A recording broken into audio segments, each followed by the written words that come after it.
Hey superstars, welcome to the Get Rich Without Being a Bitch podcast, and I am your host Vanessa Shaw for this journey.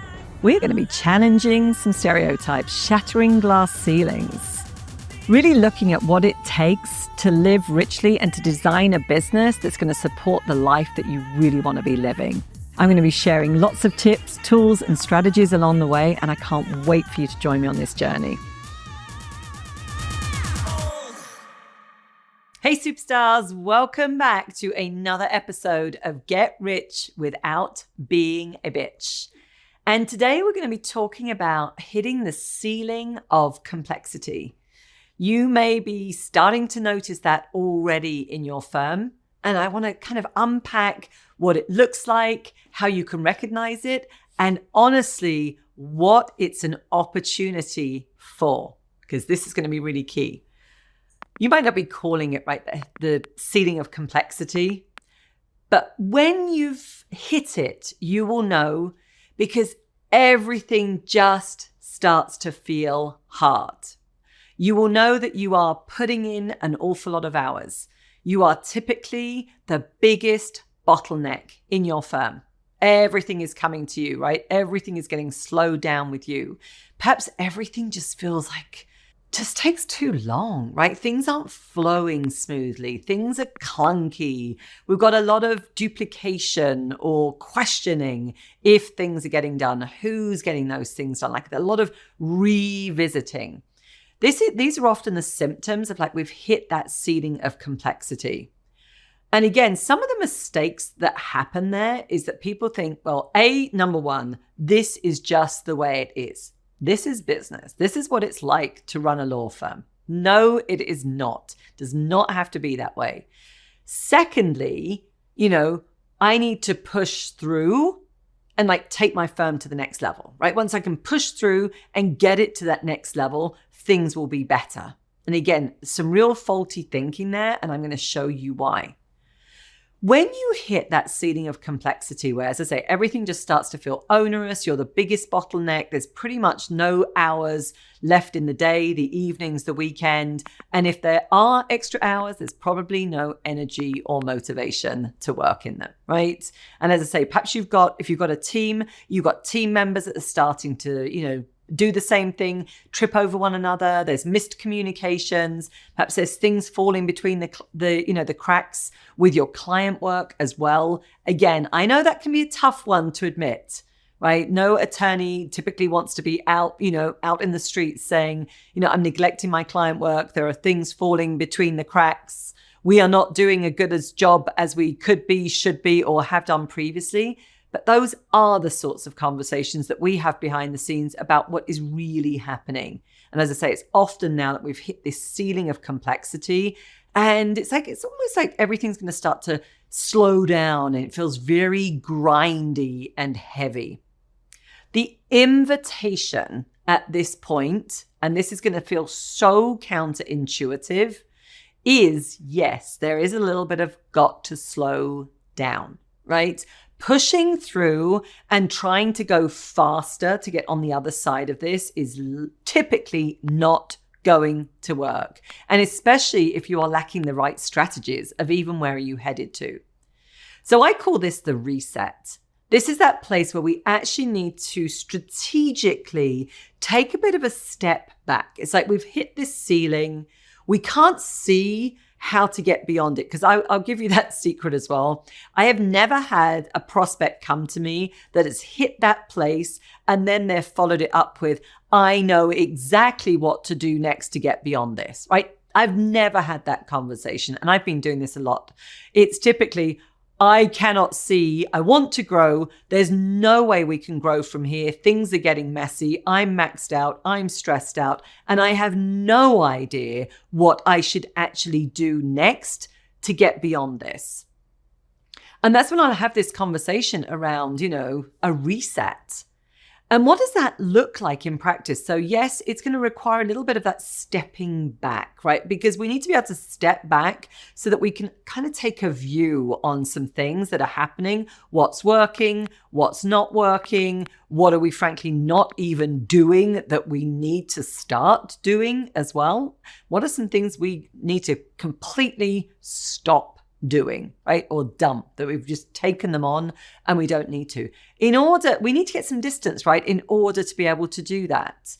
And so the reset is about examining kind of like where your firm is at today, looking at that foundation that you've set. And by the way, when I say foundation, I don't mean foundation as in you've just started out your firm. You may have been practicing for 20, 25 years. A long time, 10 years, right? And it's still that foundation that's been built, some of it by intention and possibly a lot of it by default, right? Because you didn't exactly know what you were doing, but some things worked out and fell into place. You're not entirely sure how you could replicate them, right? So you've got this foundation. But if you were to try to build on top of that foundation that now feels shaky and everything feels very complex and heavy, all you're going to do is create more complexity for yourself, right? So that's why I say we have to kind of step back and do this reset. And it doesn't have to take a lot of time either. In fact, in all honesty, it's typically can happen relatively quickly. When I say quickly, 4 to 6 weeks, right, can be a good time frame to think about a reset.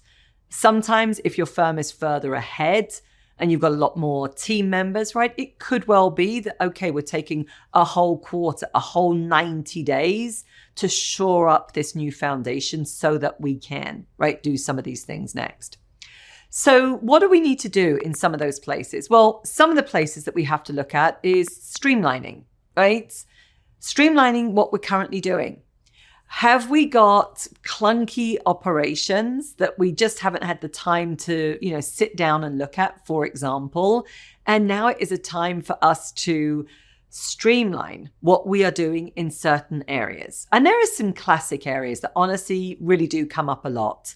I would say that there's most firms, I would say the majority of firms, if I think about our experience, the large majority of firms need to do some streamlining around how they take payments and process money and collections and, accounts receivable and all of those things. And what happens is we're kind of too busy, like running in this direction over here, putting out fires, right? And being very reactive, that we don't do that reset to actually do the work that would stop some of these money leaks, right? And financial profit leaks happening in the firm. So these things, like it's a reset, doesn't mean to say we're not going to earn more, earn money or we're going to run it at a loss for a while. Oftentimes it's no, we're actually going to clean things up and actually have some financial gains as part of that reset process. Right? So I would say that's a classic area. Sometimes the whole onboarding of new clients, right? And certainly the client experience. That's one I hear a lot. There are few firms that come to me that have got a really highly mapped out kind of client onboarding, client experience, like that white glove service, so to speak, all the way through to offboarding and how they want to service the clients and have all those touch points. Very, very few people that we speak to have that mapped out. And I'm not talking about case management, right? And how you actually do the work. These are two very distinct things, right? It's honestly, how does the client feel, right? As part of that experience. And again, it can be costing the firm a lot of money if these things aren't taken care of. You've probably heard me. If you've been listening to the podcast for a bit now, you'd have been hearing me talk about champagne, wine and beer clients. In that reset, that's often one of the things that we look at is do a quick analysis of where is the revenue coming from? Let's go through the client roster or the cases that you've got. How many are champagne? How many are wine? How many are beer? Can we look at the numbers? Are there some clients that honestly you could offboard now and you don't need to be working with anymore, right? And again, that reset of how do we start to think about more of those champagne clients? Or have we been thinking about this for a while? Because this is something that happens with our clients and we've been following that champagne process. But hours now need to be elevated and they need to be upgraded further, right? So these are all some of those things that we need to do. As the leader in the firm as well, it is absolutely critical that you would be looking at things like, how are you spending your time? Is it, are you really spending your time? Spoiler alert, quick answer, highly likely not. Are you really spending your time in high value activities that only you can do? 95% of the time, I'm going to say the answer is probably no. Right? We're doing things that we shouldn't be doing. So going through and in that reset and looking about how you are spending and allocating your time, which is not the same as time management, right? There's sometimes, again, that can be this trap of, well, if I was only managing my time better, I could go back to back to back to back to back and be super productive. You're not a machine. It's not going to happen that way. I promise you it's not.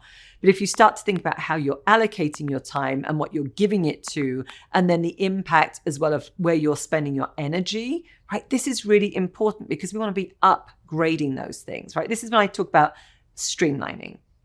Even streamlining team communications. That's something that we hear a lot, right? Is that team are constantly interrupting. You start to take on team, they need help with certain things, and now you're getting interrupted, you're not getting your work done, you're starting, stop, start, never getting it finished. And then you're spending time on the evenings and the weekends to catch up on your billable hours, right? We can streamline team communications. This is something that we help our clients do a lot. We start to put, things on the calendar where you are available to team, but so that you get your work done as well, right? So that's streamlining of certain things. Simplifying. That's the last place that we've got to look at. Like, where do we need to simplify? So when we look at simplifying, the reason is we know you cannot scale complexity. And we're talking about everything that's become very grindy, heavy, slowing down, right? It feels like you're constantly, some of the metaphors that I hear, it's like, I'm trying to, constantly turn like a big tanker ship or something, and it's turning so slowly. It's often because the simplification hasn't happened. How do you simplify what you're doing? And again, I want to throw out some ideas of what that might look like. It's not uncommon that we hear firms trying to be everything to everybody, right? So simplifying can be niching down further. That might be that opportunity now as you want to reset, to take your firm to the next level. It sounds so counterintuitive, doesn't it? I can kind of hear you resisting, even as I say this. No, because I'm thinking about adding services and going wider, right? That adds more complexity. But when you niche down and it adds a lot of simplicity to your business. It makes marketing easier. It makes designing templates and processes and systems and tools. And I get that because a lot of you say to me, oh, I love dreaming up new ways to be able to serve the clients better and thinking about new tools and things that we can share with them. That niching down is a method of simplifying, right? So that you don't need to be making things more complex. Simplifying even your team structures as well. We've seen this before where team just gets a little bit too broad. It's not properly utilized. I mean, it's like almost like we're just adding more bodies, thinking that it will solve the problem. But the more people we add, the more complexity there is going to be. Now, I get it. There comes a point where you will be adding certain roles to the firm that they'll be managing some of the people for you, right? When you start to get into having multiple associates, paralegals, legal assistants, there comes a point where you have to have like an office manager, right? Somebody that's between you and everybody else that starts to manage that so that you get a level of simplification as well. But adding more people typically adds complexity. So this is where you might want to be looking at, do I have too many people? Am I trying to do too many things? Can we simplify down the team? Are there ways that we can really have greater efficiencies, right? And not be so broad with things. And I would say the other place that you want to be looking at is in terms of your systems, right? Simplifying the systems. This is something actually we've been going through ourselves recently. I think I certainly get guilty of this. new shiny system that comes on the market. And it's like, oh, that's a great new tool, right? And kind of like it grabs my attention. And before we know it, we've got systems all over the place. They're not necessarily speaking to one another. We don't necessarily have them, linked up in proper workflows. And you've got tons of tabs open all over the place for all of the different systems. This, again, is a place where we can really simplify. Like, are we, streamline and simplify? Can we do what we need to do with less, right? But less means more in that we start to really utilize the resources that we've got to be efficient, right? And so we don't have all of this complexity. So those are some of the things that you would want to be looking at, right, in a reset. And it's giving yourself permission to take that step back. And again, you might not always be able to do that for yourself. It can be really difficult sometimes to look on the inside of your firm and really examine all of those things with objectivity, right? So you might want to be hiring somebody. This can be the great place to have an outside facilitator, getting a coach, right? Somebody that really knows what you need to be doing next and that can actually be that guide for you. You've got to give yourself permission when you hit that ceiling of complexity to not keep thinking you can just power through and do more to get on the other side. Otherwise, you are going to be creating bigger messes, right? And more complexity and frankly, more stress. But what if instead you chose to take a little bit of a reset, that step back, so that you can streamline and simplify and then be ready to go again? As always, superstars, I'd love to know what's resonating for you today. And please like, comment, or share. And I can't wait to hear you on the next episode.